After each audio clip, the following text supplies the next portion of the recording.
Hello everyone, this is WarriorDan and welcome back to What is the Point of? And today we are once again taking a look at a game that mostly slipped under the radar when it was initially released about a month or two ago. The game on your screen now is known as Food Drive Race Against Hunger. Food Drive is currently featured on the Steam store as a Steam Early Access title, and was developed and published by Gamers for Good, a 501c3 nonprofit charity. At the start of the game, you are greeted with a Sora interactive comic introducing you to the upbeat, goofy, colorful world you'll soon be immersed in. After this point, you'll be thrown directly into the gameplay itself.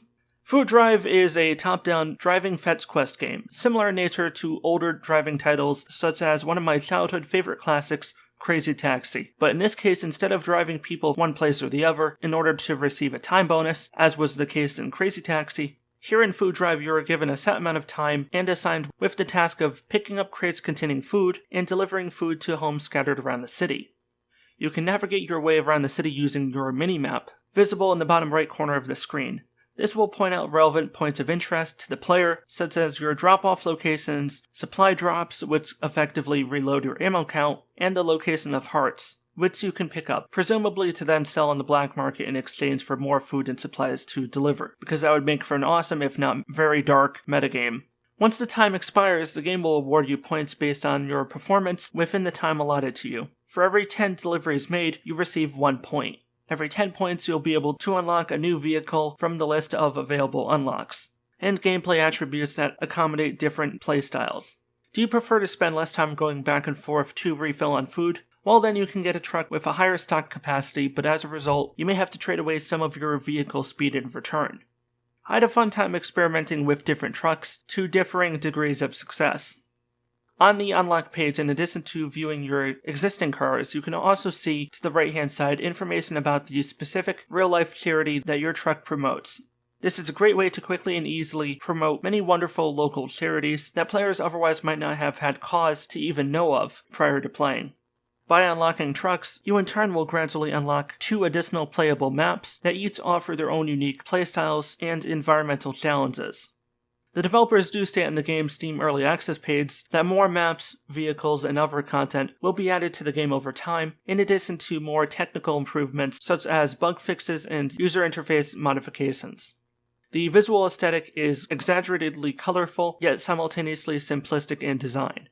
For a game created with the simple purpose of spreading wider awareness of local food drive charities, Food Drive Race Against Hunger has succeeded on all counts. It's not a complicated game, but as I discussed in other recent videos, a game doesn't have to have sophistication in order to justify its quality.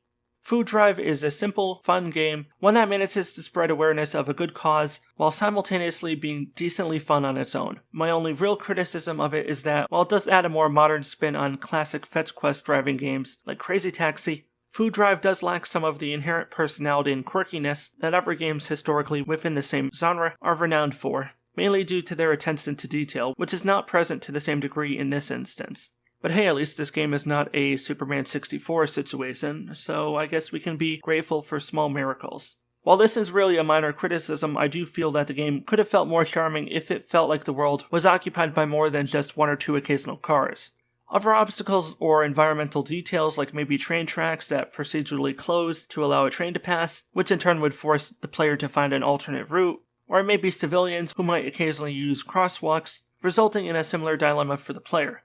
I'm not arguing that the game's pace should be slowed, but rather that multiple levels of challenge be added, each with enough sequential variations so that it effectively simulates the presence of in-game procedural AI, offering a deeper level of gameplay mechanics while at the same time not requiring a massive overhaul of existing in-game AI. Overall, I do recommend giving the game a bit of a go, especially for those of you who are looking for a casual, top-down action game to wind down with at the end of a long day.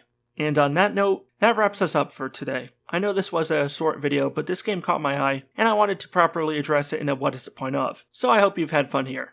If you enjoyed this video, hit that subscribe button and opt into getting notifications, because YouTube's notification system seems to be as broken as ever, and in the meantime I'll see you again with a new what is the point of videos soon. This is WarriorDan signing out. Stay awesome everybody, and peace out.